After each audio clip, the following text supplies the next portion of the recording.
बहुत बहुत स्वागत है आप सभी का एक बार फिर से यूपीएससी कंपस के अपने इस यूट्यूब चैनल पर। और आज हम पहुंच चुके हैं एनसीईआरटी क्लास 7th की साइंस बुक के चैप्टर 4 पर।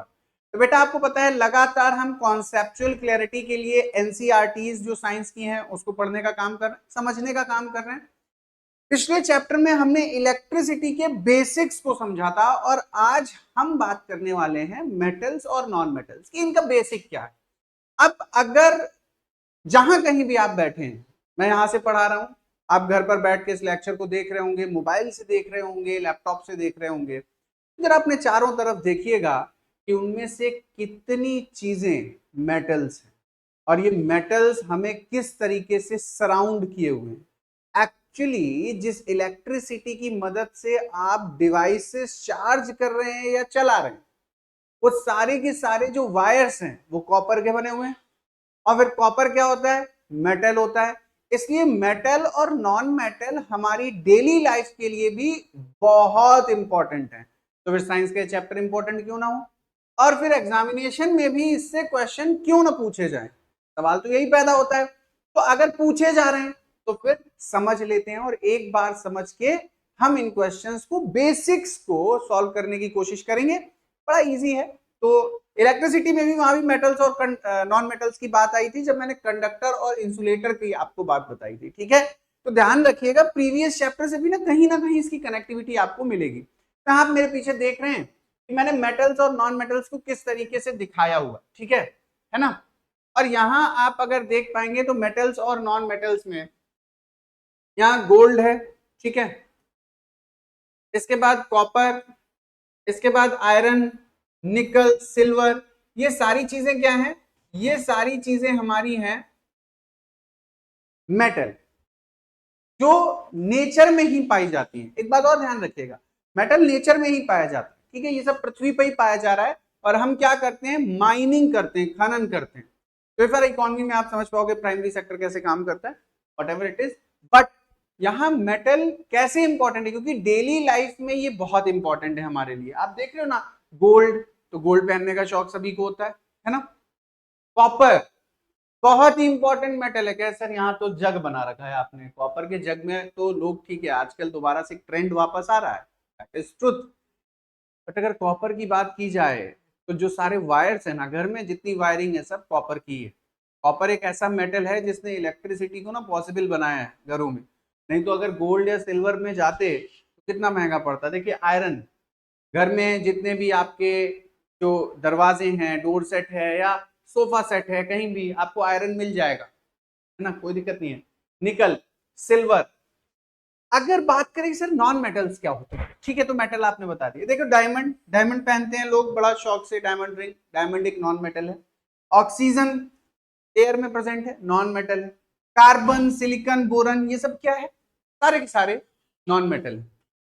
ठीक, अब जरा यहाँ पे देखो, ये सेक्शन हम क्या सीखेंगे यहाँ पे? तो हम सीखेंगे मेटल्स के कॉन्सेप्ट और नॉन मेटल्स के कॉन्सेप्ट, एक्सप्लोर करेंगे उन्हें। तब हम जान पाएंगे कि ये क्या होते हैं, इनका बिहेवियर क्या होता है, इनकी कैरेक्टरिस्टिक्स क्या होती हैं और ये किस तरीके से ह्यूमन लाइफ में इंपॉर्टेंट है। एक बात बताइए, कभी पिताजी के साथ या माताजी के साथ मार्केट घूमने गए होंगे तो आप किसी ना किसी दुकान के पास से निकले होंगे। अब तो लोहार नहीं होते, ब्लैक स्मिथ खत्म हो गए धीरे धीरे शहरों में। नहीं तो आप देखते हैं कि एक भट्टी चलाते रहते थे और हथौड़े से पीट रहे होते थे, चादर बना रहे होते थे मेटल की। ये जो मेटल की चादर बन रही है, तो मेटल की ही चादर, कोई कहे कि ठीक है ईंट से चादर बनाओ, पॉसिबल है? ब्रिटिल होता है बेटा। ग्लास की चादर बन सकती है क्या? नहीं बन सकती ना। क्यों? ब्रिटिल होता है, टूट जाएगा, हैमरिंग करेंगे टूट जाएगा। मेटल में ही वो कैरेक्टरिस्टिक है, ध्यान देना मेरी बात को, मेटल में ही वो कैरेक्टरिस्टिक है जिससे मेटल की चादरें बन सकती हैं। सर्दी में उड़ने के लिए नहीं, वो मेटल की चादर यूज की जाती है फिर डेली लाइफ के सामान को बनाने के लिए। चादर को मोड़ा जाता है, उससे बर्तन भी बनते हैं, सारी चीजें, है ना। घर में एल्युमिनियम के खूब बर्तन रखे होंगे, प्लेट्स भी रखी होंगी, भगोने होंगे, कढ़ाई होगी, कलछी बोलते हो जिसको कि मम्मी कलछी देना। ठीक, चलो मूव करते भाई। देखो की कॉन्सेप्ट और प्रिंसिपल्स की बात पहले करेंगे। यहां मैंने मटेरियल, उनकी प्रॉपर्टीज को दिखाया है, ठीक है, वुड है, मेटल, ब्रिक, सारी चीजें। तो क्या होता है, कैसे काम करता है, मैं सारी चीजें बताऊंगा। देखो सबसे पहले अपीयरेंस की बात करते हैं कि दिखते कैसे हैं मेटल। अगर कभी देखोगे ध्यान से, आज तक नहीं देखा तो अब देखना उसको, कि जब आयरन को देखोगे तो वो शाइनी सरफेस का दिखेगा आपको। शाइनी समझते हो, चमक मार रहा हो। सोना लोगों को क्यों पसंद है? चमक सोने की चकाचौंध कर देती है आंख को। चांदी क्यों पसंद है? चमक उसकी। तो जो चमक है ना, इसको कहते हैं लस्ट्रस। ये गुण है मेटल का, उसकी वजह से वो चमक रहा है। ईंट को कभी चमकते देखा है? लकड़ी को कभी चमकते देखा है? नहीं देखा ना। तो लस्ट्रस होता है मेटल, नॉन लस्ट्रस तो नॉन मेटल। ध्यान रखना, अगर चमक नहीं है तो फिर सामान्यतः नॉन मेटल में वो चीज जाएगी। ठीक। अब देखो metallic lustre, shine specific to metals like copper, aluminium, iron, ये सब चमकते हैं, अंधेरे में नहीं। सूरज में देखिएगा ना, चमकते हुए दिखाई देंगे। ठीक है। और सोना तो अंधेरे में भी चमक मारता है। ठीक। हार्डनेस, जर्नली अगर हम बात करें तो जो मेटल्स होते हैं वो हार्ड होते हैं, उनकी जो स्ट्रेंथ होती है वो बहुत होती है। जर्नली हम बात करें, सॉफ्ट होते हैं नॉन मेटल्स। सब एक्सेप्शंस भी है, मैंने कहा जर्नली थोड़े एक्सेप्शंस हैं। सोडियम, अगर कभी केमिस्ट्री लैब में जाने का मौका मिले, जब आप बड़े हो जाएंगे, और जो लोग बड़े होंगे यूपीएससी में जो तैयारी कर रहे हैं वो गए होंगे लैब में, केमिस्ट्री लैब में जाएंगे, वहां सोडियम रखा रहता है। और इस सोडियम को रखा जाता है कैरोसिन ऑयल में। किसमें? कैरोसिन ऑयल में। क्यों भाई? ताकि एयर से रिएक्ट ना करे। तो बचपन में क्या करते थे, थोड़ी शरारत करते थे, इस सोडियम चाकू से कट जाता है। Although it is metal but it cut with the knife easily, एकदम रबड़ की तरह कट जाएगा। और इसको फिर क्या करिए, पानी में डाल दीजिए, और फिर क्या होगा, धमाका ना, रिएक्शन होगी एक्सोथर्मिक और आग लग जाएगी। ठीक। तो सोडियम और पोटेशियम याद रखिएगा सॉफ्ट हैं, ये मेटल होके भी सॉफ्ट हैं। तो दीज आर द एक्सेप्शंस, ऐसा नहीं है। तो मैंने कहा सामान्यतः, ये बात ध्यान रखिएगा, कभी इंटरव्यू में ही पूछा जा सकता है। अभी रिसेंटली पूछा गया कि भाई स्टेट ऑफ मैटर बताइए। अब बचपन से रटते चले आ रहे, solid liquid gas, solid liquid gas. तो plasma, Bose Einstein condensate, fermionic condensate, फिर ये क्या है?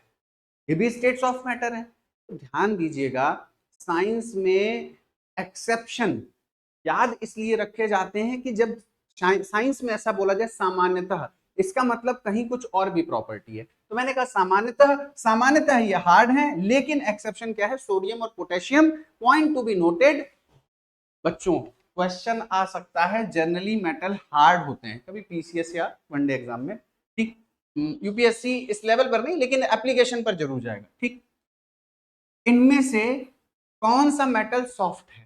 और सोडियम या पोटेशियम ऑप्शन में होगा। ठीक है, इनमें से एक होगा, दोनों भी हो सकते हैं, नीचे फिर ओनली 1 2 हो सकता है। ठीक।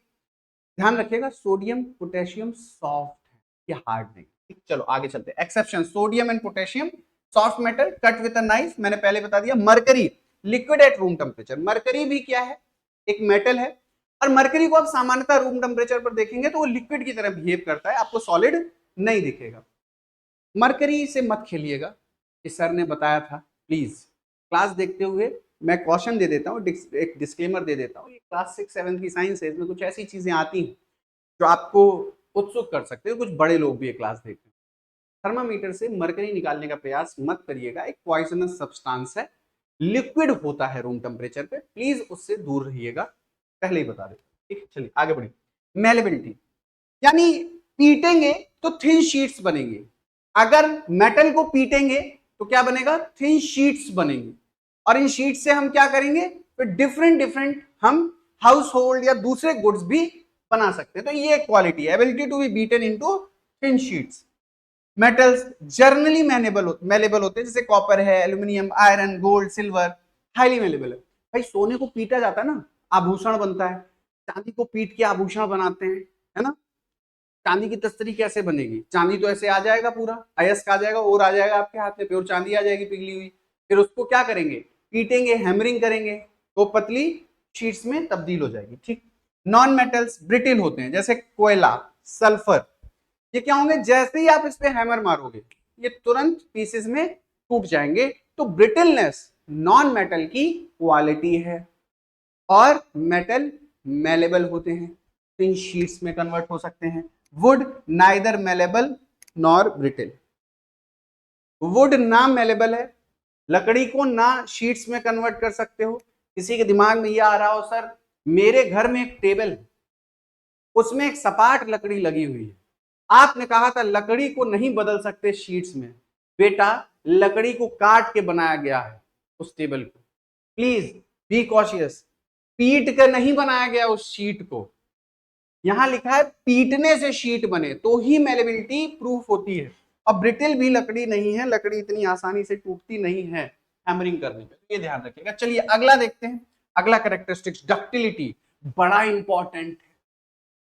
अगर डक्टिलिटी ना होती तो इलेक्ट्रिसिटी तो पहुंच ही नहीं पाती घरों तक। अरे सर ऐसा क्या है? तार बनाने की क्वालिटी मेटल में होती है, मेटल के तार वायर बनाए जा सकते हैं, इसीलिए ये मेटल की ऐसी क्वालिटी है जिसकी वजह से इलेक्ट्रिसिटी आज घर तक पहुंच पाई है। तो सोचिए कि मेटल की ये कैरेक्टरिस्टिक्स ह्यूमन लाइफ के लिए कितनी इंपॉर्टेंट है ना।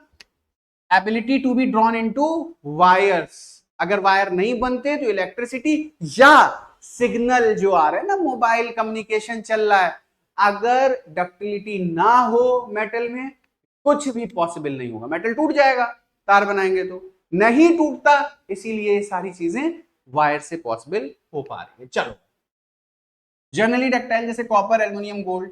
Gold is extremely ductile, 1 gram can make a 2 kilometre wire.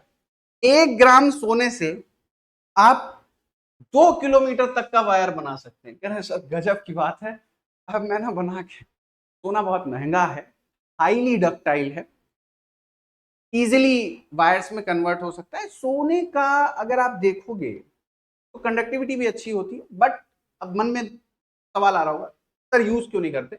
महंगा बहुत है बेटा, पृथ्वी पर बहुत कम है, इसलिए बहुत ज्यादा महंगा है। सप्लाई बहुत लो है, डिमांड बहुत हाई है। जैसे अगर इसके तार बना दीजिएगा तो मिडिल क्लास क्या अपर क्लास भी ना, बस अपर क्लास और सो कॉल्ड जो बिजनेस क्लास है उसी को लाइट मिलेगी, फिर मिडिल क्लास सब बिना लाइट के रहेंगे। ठीक, चलिए इसलिए नहीं यूज करते, ध्यान रखिएगा। चलिए नॉन मेटल्स नॉट डक्टाइल, कोयला है, सल्फर है, ये डक्टाइल नहीं होते, इनके वायर नहीं बन सकते, तो इनमें डक्टिलिटी नहीं होती। चलो sonority, ability to produce a ringing sound when struck. ऐसे घर में ग्लास होती है ना, गाना था बड़ा पुराना, ठीक, तो सम्मी कपूर जी, और वो कांच की ग्लास में चम्मच बजाते हैं। मैं छोटा था, वो चित्रहार और रंगोली में गाना आया करता था, ठीक है, तो उसमें बजाते थे तो मैं देखता था उसमें आवाज आती है, तो इस गुण को क्या कहते हैं? सोनोरिटी। हालांकि वो कांच की ग्लास में बजाते हैं, लेकिन ये जो है ये मेटल में होता है। कहां पर होता है? मेटल में। अब अगर कोई नया बच्चा देख रहा है तो चित्रहार और रंगोली के बारे में नहीं जानता होगा, ठीक है ना, जो दूरदर्शन की दुनिया बेटा नीचे की तरफ चली गई है, ऊपर की तरफ जाना था, है ठीक, अभी सर्च करेंगे तो मिल जाएगा, है कोई बात नहीं। तो जब भी आप मेटल को क्लिक करेंगे या किसी चीज से टच करेंगे और वो किसी भी चीज के टच में नहीं है, तो वाइब्रेशंस प्रोड्यूस होंगे, एक स्वीट रिंगिंग साउंड आएगा, उसको क्या कहते हैं? सोनोरिटी। ये मेटल्स में ही होता है, प्लास्टिक में नहीं होता, ठीक है, वुड में नहीं होता है। सोनोरस होते हैं, metal spoon, coin, school bell, ये सब सोनोरस है, इससे साउंड आता है। Conduction of heat, metal heat transfer कर सकते हैं।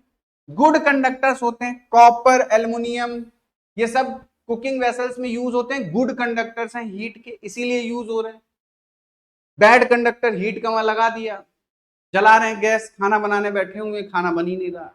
करेक्ट, क्यों नहीं बन रहा था साहब?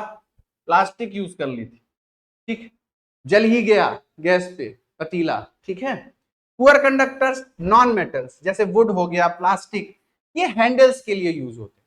प्लास्टिक के और वुड्स के हैंडल आपको बर्तनों में क्यों मिलते हैं? क्योंकि पुअर कंडक्टर है हीट के, पूरा मेटल गर्म हो जाता है लेकिन ये गर्म नहीं होते, हॉट नहीं होते, इसीलिए तो इनको यूज कर रहे हैं। तो these are the qualities, these are the characteristics of the metal और नॉन मेटल। और डेली लाइफ में कितना यूज है आप खुद सोचो। तो भाई अगर डेली लाइफ में इनका यूज है तो फिर आपके एग्जामिनेशन पेपर में क्यों नहीं होगा? और साफ साफ लिखा है डेली यूज ऑफ साइंस। अगर सिलेबस में मेंशन है तो फिर ये इंपॉर्टेंट है कि हम मेटल्स और नॉन मेटल्स के डेली यूज को समझें, और उसको समझने के लिए we have to study the characteristics of these particulars, कि मेटल और नॉन मेटल की सर कैरेक्टरिस्टिक्स क्या होती है। हम इतना पता कर लीजिए तो आपका क्वेश्चन कभी गलत नहीं होगा। चलो, कंडक्टिविटी ऑफ इलेक्ट्रिसिटी मैंने पहले ही बता दिया, मेटल से इलेक्ट्रिसिटी फ्लो कर सकती है, ठीक। गुड कंडक्टर्स होते हैं एल्यूमिनियम, आयरन, कॉपर, ये इलेक्ट्रिक वायरिंग में यूज होते हैं आज भी। और पुअर कंडक्टर्स या insulator, sulphur, coal, wood, rubber, nylon, these are the poor conductors, तो हम इनको वायरिंग में यूज नहीं करते। हाँ, इलेक्ट्रिकल शॉक से बचने के लिए हम इनको जरूर यूज करते हैं। चलो move on to the next one, कि भाई सर मेटल्स पर एयर और वाटर का क्या इफेक्ट। एयर और वाटर ये दो ऐसी चीजें हैं जो सब पर इंपैक्ट डालती हैं, हमारे शरीर पर भी डालती हैं, तो मेटल्स पर भी डाल ही रही होंगी। सर मेटल्स पे कैसे? आप देखते हैं, आप एक गर्मी आती है, घर में नए नए कूलर आते हैं, एक सीजन चलते हैं, अगले सीजन आप देखते हो उसमें ब्राउन कलर का एक शीट निकलने लगता है, रस्टिंग बोलते हो इसे, जंग लग गया। उससे बचने के लिए फिर आप पेंट करते हो ना। इसका मतलब अगर रस्टिंग हुई है तो हुई कैसे है ये पता। तो बाहर रखा हुआ था, बाहर एयर थी, वाटर था, उसी के संपर्क में आ रहा था, बाकी तो कुछ नहीं था। तो एयर वाटर ने मेटल को इंपैक्ट किया, और अगर इस इंपैक्ट को समझना है तो हमें इसकी कैरेक्टरिस्टिक्स में जाना होगा। तो जरा देखिए कि रस्टिंग, और रस्टिंग को क्या कहते हैं? कोरोजन ऑफ आयरन, आयरन का खत्म होना धीरे धीरे। कंडीशंस क्या है? रिक्वायर्स बोथ, ऑक्सीजन भी चाहिए और वाटर भी चाहिए, यानी मॉइस्चर और ऑक्सीजन दोनों होंगे तभी आयरन की रस्टिंग होगी। ड्राई एयर अलोन और water alone does not cause rusting. Point to be noted, सिर्फ हवा होगी, सिर्फ पानी होगा तो नहीं चलेगा काम। एक जगह पानी है, हवा हटा दी, कह रहे रस्टिंग नहीं हो रही, नहीं होगी रस्टिंग। मॉइस्चर प्लस क्या चाहिए? एयर चाहिए, तभी आयरन की रस्टिंग पॉसिबल है, नहीं तो नहीं पॉसिबल। चलो, process formation of a brown deposit rust on iron objects, और इससे क्या होता है? आयरन की लाइफ कम हो जाती है। यार सर रेल की पटरियों में नहीं होती, उनमें भी तो एयर और मॉइस्चर, इतनी बारिश होती है बेटा, वो प्योर आयरन नहीं होता, ठीक है ना। हाई टेंसाइल स्टील होता है, वो पटरियां स्टील की हैं, लोहे की होती तो अगर किसी को लग रहा रेल की पटरियां लोहे की, सर उसको लौहपथ गामिनी कहते थे, नाम अलग चीज है, क्वालिटी अलग चीज है। हाई टेंसाइल स्टील है, इसलिए वहां रस्टिंग नहीं होती, लोहे में रस्टिंग हो जाएगी। एक साल की पटरी बचेगी बस रेल, उसके बाद अगले साल उससे ट्रेन चलने काबिल नहीं बचेगी अगर आयरन उसमें जरा भी इंट्रोड्यूस किया। प्रिवेंशन क्या है? पेंटिंग कर दें, ऑयलिंग कर दें, ग्रीसिंग कर दें, गैल्वनाइजेशन कर दें, या जिंक लेयर चढ़ा दें। अरे लेयर चढ़ गई जिंक की तो वैसे ही वो हवा और पानी के संपर्क में नहीं आएगी, और पेंटिंग भी इसीलिए करते हैं ताकि हवा और पानी के संपर्क में आयरन ना आए, ठीक। तो हमें कुल मिला के पानी और हवा से बचाना, दैट्स इट, ठीक। आयरन पिलर ऑफ दिल्ली, भाई मेरे को नहीं पता, आप जाकर यहीं पर पास में, तो हमारी कक्षाएं गुरुग्राम से चलती हैं, तो पास में आप जाएंगे, कुतुब मीनार है, उसके कंपाउंड में जाएंगे तो वहां एक लौह स्तंभ खड़ा हुआ है। अब हिस्टोरिकल एग्जाम्पल है कि उसमें आज तक रस्ट नहीं लगी।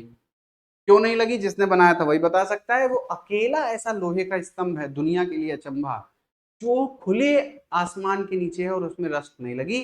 जबकि हम ये पढ़े थे तो दिस इज द एक्सपेंशन। मेरे विचार से जहां तक अगर आप साइंस की बात करेंगे तो प्योर आयरन रस्ट होगा। उस लौह स्तंभ में आयरन के साथ और भी चीजों का मिश्रण है। दैट लौह स्तंभ इज एन एलॉय, वो प्योर आयरन नहीं है। प्योर आयरन होता तो अब तक रस्टिंग हो चुकी होती। तो अगर उसमें रस्टिंग नहीं हो रही है तो इट्स एन एलॉय। ये टेक्निक उस समय के लोगों की है कि उन्होंने उस एलॉय को किस तरीके से बनाया कि वो जो लोहा है वो आज हवा और पानी के प्रभाव में रस्ट नहीं हो रहा है, ठीक है। ये चीज ध्यान रखिएगा। चलिए मूव करिए। कोरोजन जर्नल में देखें, gradual deterioration of metal surface caused by air, water और other substances. Example, green coating on copper objects, black coating on silver objects. तो अदर जो मेटल्स हैं वो भी क्या होते हैं? कोरोड होते हैं, उनको भी हम बचाने के लिए कोटिंग्स करते हैं। रिएक्शन विद एयर, जैसे magnesium burn with a dazzling white flame to form magnesium oxide.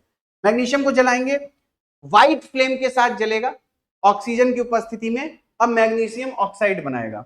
Metal oxide का जो नेचर है जनरली क्या होगा, बेसिक होगा। जनरली ये कैसे होंगे, बेसिक होंगे, यानी न्यूट्रल, और ये रहा आपका बेसिक पीएच लेवल। तो जनरली ये क्या होंगे, बेसिक होंगे। जैसे magnesium oxide turns red litmus blue, तो हमने जब एसिडिक और बेसिक सब्सटेंसेस की बात की थी तो हमने आपको लिटमस के बारे में बताया था। और अगर रेड लिटमस ब्लू में कन्वर्ट हो रहा है, इसका मतलब मैग्नीशियम ऑक्साइड कैसा है, बेसिक है। तो जब भी आप देखेंगे कि भाई मेटल्स रिएक्ट कर रहे हैं, ठीक है, ऑक्सीजन के साथ, तो मेटल ऑक्साइड्स बना रहे हैं, और ये मेटल ऑक्साइड्स जनरली क्या होते हैं, बेसिक होते हैं। सोडियम को हम ऑक्सीजन से ना रिएक्ट कर पाए, इसे कहां रखते हैं, केरोसिन ऑयल में डिप रखते हैं। ठीक, चलो move on to the next one, effect of air and water on non metals. अगर ऑक्सीजन के साथ, सल्फर की ऑक्सीजन के साथ रिएक्शन देखिए, burns to form sulphur dioxide gas. जैसे ही सल्फर ऑक्सीजन के संपर्क में आएगा, सल्फर डाइऑक्साइड गैस बनाएगा। नेचर क्या होगा, जर्नली एसिडिक। अगर नॉन मेटल है तो नॉन मेटल के ऑक्साइड्स सामान्यतः एसिडिक होते हैं, और एसिडिक ब्लू लिटमस को रेड लिटमस में कन्वर्ट कर देंगे। ब्लू लिटमस को रेड लिटमस में कन्वर्ट कर देंगे। Reaction with water, sulphur no reaction when placed in water, sulphur कोई रिएक्शन नहीं करेगा। Phosphorus stored in water because it catches fire when exposed to atmospheric air, phosphorus को water में ही रखते हैं, अगर एटमॉस्फेरिक एयर के जरा भी एक्सपोजर में आया तो उसमें आग लग जाती है। चल, एलिमेंट्स क्या होते हैं, मेटल और नॉन मेटल देख लिया। Substances that can not be broken down into simpler substances, ऐसे सब्सटेंस जो किसी सिंपलर सब्सटेंस में नहीं ब्रेक डाउन किए जा सकते, वो होते हैं एलिमेंट। जैसे NaCl में Na अलग, Cl अलग, ठीक है, सोडियम क्लोरीन। तो यहां आप एक बात ध्यान दीजिए कि सोडियम है, क्लोरीन है, तो ये अलग अलग क्या है, एलिमेंट, साथ में कर दिए कंपाउंड बन गया। कंपाउंड क्या बना, नमक। और एक गजब की बात बताता हूं, देखो साइंस कितना बढ़िया है। ये जो सोडियम देख रहे हो ना, ये लगा देता है पानी में आग, ठीक है, कई लोग साबुन में आग लगाते हैं, पानी में आग लगाते हैं। क्लोरीन जहरीली गैस है। एक बात देखो और नेचर को समझो, ये एलिमेंट जहरीली गैस है और ये आग लगाता है, और अगर दोनों को मिला दिया जाए तो नमक खाते हो डेली किचन में। ऐसा कैसे हुआ नेचर में कि एक जहरीली गैस और पानी में आग लगाने वाला एक मेटल साथ में मिलके एक ऐसा कंपाउंड बनाते हैं जो हम डेली अपने किचन में यूज करते हैं। तो क्या ये सोचने के लिए मजबूर नहीं करता कि अर्थ पे जो कंपाउंड्स बने हैं एलिमेंट से, उनके बनने में तो खासी चीज है सॉल्ट के बनने में, है ना, इसलिए तो पढ़ रहे हैं। चलो, तो डेफिनेशन क्या एलिमेंट की, सिंपलर जो पार्ट्स है उनमें ना ब्रोक नहीं किए, तोड़े नहीं जा सकते। आगे देखो, कैटेगरीज, मेटल है, नॉन मेटल है, सब कैटेगरीज हैं। एग्जाम्पल, अभी तक 118 नॉन एलिमेंट्स हैं, कुछ नेचुरल हैं, कुछ आर्टिफिशियल हैं, ये बदलते रहते हैं। कोई ये ना कह सक गलत बता दिए, बदलते रहते हैं। फिर मैं कह रहा हूं, जब भी किसी नए कंपाउंड, मटेरियल, एलिमेंट की खोज होगी तो ये बदल जाएंगे, एड ऑन होगा और नंबर बदल जाएगा, इसलिए इसको चेक करते रहिएगा। Distinction from materials, plastic, gas, wood, rubber, paper are not elements, ये एलिमेंट नहीं है, they are materials made from elements. ठीक, वुड है, रबर है, पेपर है, ग्लास है, ये मटेरियल हैं जो एलिमेंट से बने, खुद एलिमेंट नहीं। चलो आगे बढ़ते। Importance of non metal in everyday life. Oxygen high respiration और सर्वाइवल के लिए जरूरी है, एनर्जी प्रोवाइड करती है ये हमें, ये ना हो तो फूड का ब्रेक डाउन नहीं होगा और हमें एनर्जी नहीं मिलेगी। चलो भाई, carbon building block of all life forms, key component of protein, fat and carbohydrate. जो भी खा रहे हैं सारी चीजों में कार्बन ही कार्बन है। Nitrogen used in fertilizers and other chemicals essential for plant growth. Chlorine used in water purification. Iodine used in antiseptic on wounds.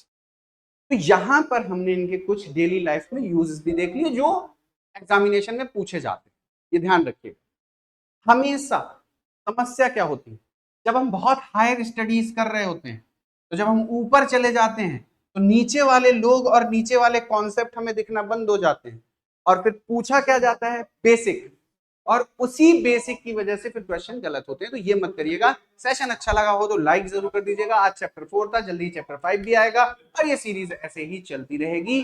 Comment करके अपनी समस्याएं भी हमसे पूछ सकते हैं, टेलीग्राम चैनल से जुड़कर डायरेक्टली भी हमसे बात आप कर सकते हैं। अगर वीडियो अच्छा लगा हो, कुछ सीखने को मिला हो, तो चैनल को सब्सक्राइब कर लीजिएगा, बेल आइकन को जरूर से प्रेस कर दीजिएगा। Thank you.